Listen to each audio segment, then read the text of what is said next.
Galaxy S25 Edge और Apple का iPhone 17 Air। यार ये दोनों ऐसे फोन यहाँ पर हो रहे हैं जहां पे यार आपको एक पतला स्लिम फोन देखने को मिलेगा, और एक स्लिम फोन का जमाना आ रहा है क्योंकि दोनों के अंदर जो थिकनेस है वो 6 मिलीमीटर से भी कम है। और देखा जाए तो यहाँ पे सैमसंग वाले अपने फोन को पहले ला रहे हैं, और यहाँ पे सितंबर के महीने में एप्पल का iPhone 17 Air देखने को मिलेगा। और सच बात है कि iPhone 17 Air एक ट्रू रिप्लेसमेंट होगा iPhone 16 प्लस का, क्योंकि प्लस मॉडल उनके ज्यादा चले नहीं। इस वजह से एक नए मॉडल के साथ ये लोग कंसेप्ट यहाँ पे क्रिएट कर रहे हैं जहाँ पे एक स्लिम मॉडल को क्रिएट किया जा सके। अब देखने वाली बात है यहाँ पर क्या रहता है। हालांकि अगर दोनों फोन्स को अगर कंपेयर करूं तो थिकनेस के मामले में आपको देखने को मिलेगी गैलेक्सी S25 Edge में, वहीं iPhone 17 Air 5.5 mm थिकनेस के साथ आएगा। इसके साथ ही सिरेमिक शील्ड की प्रोटेक्शन iPhone यहाँ पे प्रोवाइड करेगा, लेकिन इस बार कॉर्निंग गोरिल्ला ग्लास सिरेमिक 2 आपको देखने को मिलेगा यहाँ पे गैलेक्सी S25 Edge के अंदर। इसके साथ ही फ्रंट में कॉर्निंग गोरिल्ला ग्लास विक्टस 2 की प्रोटेक्शन दी जाएगी। डिस्प्ले के अंदर बात करते बात बता सकता हूँ, दोनों फोन 6.6 और 6.7 इंच तक जाएंगे, जिसके अंदर 6.6 इंच शायद आपका एप्पल का आईफोन जाए और 6.7 इंच सैमसंग का S25 Edge जाए। लेकिन एक बात ये कि यहाँ पे quad HD+ AMOLED display use किया जाएगा सैमसंग में, और यहाँ पर जो एप्पल का आईफोन होगा उसके अंदर सिर्फ और सिर्फ 6.6 इंच का डिस्प्ले है। लेकिन एक इंटरेस्टिंग बात ये कि दोनों फोन ज्यादा से ज्यादा पतले होंगे, लेकिन एप्पल वाला स्लिमनेस के मामले में थोड़ा आगे निकलेगा, और यहाँ पे जो सैमसंग रहेगा वो यहाँ पे 5.84 mm के राउंड थिकनेस के साथ है। लेकिन एक इंटरेस्टिंग बात है कि दोनों फोन सिलिकॉन कार्बन बैटरीज का यूज नहीं करने वाले। एग्जैक्टली में बात की जाए तो आईफोन के अंदर 3400 mAh बैटरी होगी, वहीं गैलेक्सी S25 Edge में 3900 mAh बैटरी होगी। ये देखा तो 4000 mAh से कम है, और आज के स्टैंडर्ड के हिसाब से जब फोन लोग ज्यादा से ज्यादा यूज करते हैं तो यहाँ पे बैटरी की एक जो छोटा सा इशू हो सकता है दोनों फोन में, क्योंकि अगर सिलिकॉन कार्बन टेक्नोलॉजी का यूज किया जाए तो दोनों फोन के अंदर आपको 5000 mAh बैटरी आसानी से प्रोवाइड की जा सकती थी, जो कि लिथियम आयन बैटरी के ऊपर ही बेस्ड है। लेकिन यहाँ पे सिलिकॉन कार्बन के साथ उसको पतला बनाया जा सकता है, हल्का बनाया जा सकता है, और फास्ट चार्जिंग से जो बैटरी के अंदर डिग्रेडेशन होता है उस प्रॉब्लम को भी सॉल्व किया जा सकता है। ये चीज यहाँ पे चाइनीज कंपनीज ने बहुत तेजी से अडेप्ट करी है। सैमसंग और एप्पल जैसे बड़े ब्रांड्स को अभी भी इस टेक्नोलॉजी को अडेप्ट करने में यहाँ पे टाइम लगेगा। इसके साथ ही बात करें तो दोनों फोन में कुछ और डिफरेंसेस है। जैसे बात करें चिपसेट के, स्नैपड्रैगन 8 Elite आपको देखने को मिलेगा सैमसंग S25 Edge में। ये स्नैपड्रैगन फॉर गैलेक्सी है जिसे स्लाइटली ओवरक्लॉक किया गया है, लेकिन आप इसे ऐसा नहीं समझ सकते कि आपको टोटली हाई एंड परफॉर्मेंस देगा।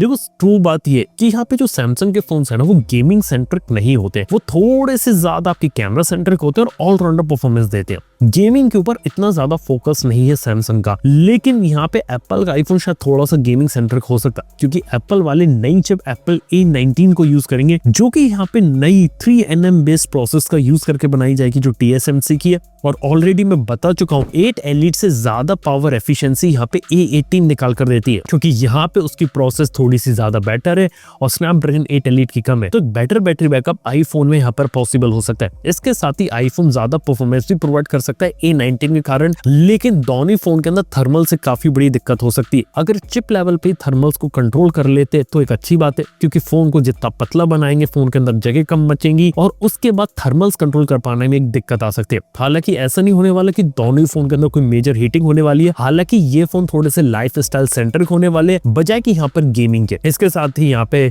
iPhone 17 Air में डायनेमिक आइलैंड फेस अनलॉक रहेगा और अल्ट्रासोनिक फिंगरप्रिंट स्कैनर रहेगा गैलेक्सी S25 Edge में। इसके साथ एक इंटरेस्टिंग चीज इधर यहाँ पर ये कि यहाँ पे टाइटेनियम फ्रेम को सैमसंग यूज करने वाला है, लेकिन एल्यूमिनियम फ्रेम यूज करेगा एप्पल, जो कि एक इंटरेस्टिंग चीज होगी देखने वाली। लेकिन इससे भी ज्यादा एक इंटरेस्टिंग बात इधर बताऊं क्या, वो है कैमरास की, जिसे देख के लगता है कि S25 Edge में सैमसंग कैमरास पे काफी ज्यादा हेवीली फोकस करेगी, और वो फोकस होगा 200 MP का मेन कैमरा, 12 MP का अल्ट्रा वाइड कैमरा, और हाँ ये वही मेन कैमरा होगा जो आपको देखने को मिला है गैलेक्सी S25 Ultra में। तो मेन कैमरा इसका हाईएस्ट सेलिंग पॉइंट होगा, और S25 S25 Plus से अगर बेटर कैमरा मिल रहा है, हालांकि टेलीफोटो जूम लेंस अभी भी मिसिंग है, लेकिन फिर भी एक काफी सॉलिड चॉइस हो सकता है। और देखा तो टेलीफोटो जूम लेंस लाना ना इनके लिए प्रैक्टिकल वाली चीज होगी, क्योंकि फोन को ज्यादा पतला बना दिया तो ज्यादा नंबर ऑफ कैमरास लेंसेज घुसाने में उन्हें ज्यादा दिक्कत आ सकती है। लेकिन यहाँ पे एप्पल वाला थोड़ी मात खा रहा है। यहाँ पे कहा जा रहा है कि यहाँ पे सिंगल कैमरा होगा 48 मेगापिक्सल का। अब देखने वाली बात है कि जो नए टाइप का कैमरा होता है किस तरीके से काम करता है। अल्ट्रा वाइड अगर आप इसमें मिस आउट कर रहे हैं तो उसे एप्पल वाले किस तरीके से यहाँ पे लेकर आते हैं। इसके साथ ही अब बात करते हैं हम यहाँ पे सॉफ्टवेयर में एंड्रॉइड 15 मिलेगा out of the box with One UI 7 के साथ, और सैमसंग वाले 7 ईयर के एंड्रॉइड अपडेट प्रॉमिस करेंगे यहाँ पे, यानी कि 7 मेजर एंड्रॉइड वर्जन यहाँ पर ले पाएगा, जो कि बहुत ही अच्छी चीज है और एप्पल को ऑलरेडी इसमें बीट कर रहे हैं। लेकिन यहाँ पर एक बात है कि यहाँ पे एप्पल का iOS 19 के साथ इधर आएगा, और ये देखने वाली बात है कि एप्पल वाले अपने iOS में क्या नई चीजें लेकर आते हैं, उसे कब तक हम अपडेट देते हैं। और एक दो इंटरेस्टिंग बातें, पहली चीज एप्पल के एप्पल इंटेलिजेंस में ऑलरेडी डिले हो चुका है और कहा जा रहा है कि iOS 19 के साथ ये लोग एप्पल इंटेलिजेंस को अपने मोबाइल फोन के अंदर लाने वाले हैं। हालांकि ऑलरेडी गैलेक्सी AR और गूगल की जो जेमिनी AI ये ऑलरेडी आगे निकल चुकी है, तो यहाँ पे एप्पल के लिए बहुत तगड़ा कंपटीशन होगा कि वो एप्पल की iPhone 17 AR को यहाँ पे किस तरीके से यहाँ पे प्लेस करते हैं और वो AI के मामले में किस तरीके से आगे निकलते हैं, क्योंकि आर्टिफिशियल इंटेलिजेंस की रेस में आज भी एप्पल यहाँ पे पीछे छूटा हुआ है। अगली इंपॉर्टेंट चीज है कि एप्पल वाले 5G मॉडेम में अपना खुद का 5G मॉडेम ट्राई आउट कर सकते हैं, चाहे C1 Pro या C2 या कुछ भी नाम हो सकता है, C1 Ultra भी नाम हो सकता है इसका। लेकिन एक बात बता सकता हूँ, 5G टेक्नोलॉजी के अंदर क्वालकॉम आज आगे निकला हुआ और स्नैपड्रैगन 8 Elite में ऑलरेडी काफी बेहतरीन 5G मॉडेम लगे हुए हैं। तो आपको एक बात बता सकता हूँ कि 5G कनेक्टिविटी के मामले में ऑलरेडी सैमसंग यहाँ पे काफी ज्यादा आगे निकला हुआ है। अगली इंपॉर्टेंट चीज है कि ऐसा रूमर यहाँ पे चल रहा है कि iPhone 17 Air के अंदर आपको कोई भी सिम स्लॉट देखने को नहीं मिलेगा, टोटली फोन ई सिम पे डिपेंड करेगा। कुछ लोगों के लिए अच्छी बात है, लेकिन मेजॉरिटी लोगों को फिजिकल सिम कार्ड चाहिए होता है और ये चीज यहाँ पे किस तरीके से बनेगी वो एक देखने वाली बात है। दोनों फोन को इंडिया में मैन्युफैक्चर किया जाएगा या मैं सच बात बताऊं असेंबल किया जाएगा। Basically Samsung S25 Samsung India में बनाएगी और एप्पल के iPhone 17 Air को भी इंडिया में बनाएगी, तो वो एक अच्छी चीज है।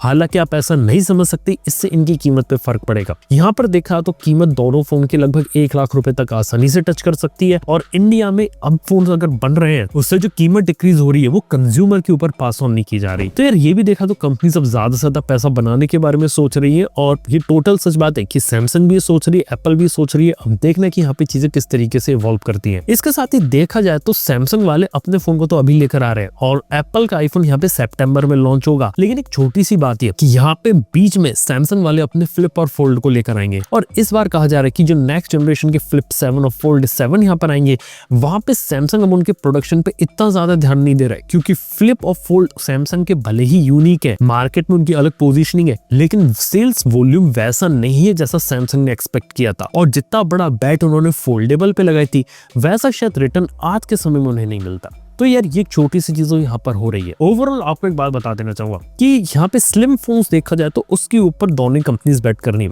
एप्पल के iPhone 17 Air के जो लीक्स है वो पिछले साल से आ रहे थे और इसी साल से भी सैमसंग ने भी अपने प्रोडक्ट को इनडायरेक्ट वे में शोकेस करना शुरू कर दिया और अब उस प्रोडक्ट को भी मार्केट में ला रहे हैं। लेकिन एक सिंपल सी बात है कि जो पतला फोन जितना ज्यादा बनाते जाएंगे ना, यहाँ पे कॉस्ट कटिंग काफी ज्यादा रहेगी और ये छोटी सी दिक्कत है जो यहाँ पे आने वाले समय में हो सकता है, क्योंकि ये ट्रेंड अगर बाकी कंपनीज ने फॉलो किया, जो कि ऑब्वियसली हर दूसरी चाइनीज कंपनी करेगी, तो कुछ ना कुछ कॉस्ट कटिंग करनी पड़ेगी। लेकिन हाँ, इस मामले में अगर कॉस्ट कटिंग कम से कम करनी पड़े और इनोवेशन देना पड़े तो ये चाइनीज कंपनीज के लिए मौका है, जहाँ पे फोन को पतला छोटा रख के फोन के अंदर ढेर सारे फीचर्स अगर वो बिल्ट इन कर दे तो काफी आगे निकल सकते हैं। मतलब कि सिलिकॉन कार्बन बैटरी तो इनोवेशन है, लेकिन multiple cameras, telephoto zoom lens या फिर कहूँ periscope zoom lens, fast charging, ये सब अगर इंटीग्रेट किया जाए तो यहाँ पे काफी अच्छा काम हो सकता है। और एक कहने की बात है कि इस साल के एंड से और अगले साल की शुरुआत में आपको बहुत सारे पतले और स्लिम फोन्स मार्केट में देखने को मिलेंगे और कई सारी कंपनीज इनके ऊपर यहाँ पर कूदेंगी। हालांकि वक्त ही बताएगा कि मार्केट इन पतले स्लिम फोन को कैसे एक्सेप्ट करता है या फिर टोटली रिजेक्ट करता है, ये एक देखने वाली बात है। बाय द वे, मार्केट में कॉम्पैक्ट फोन छोड़कर जो पतले फोन आ रहे, तो क्या इनके पीछे जाओगे, किसी दूसरे फोन के पीछे जाओगे?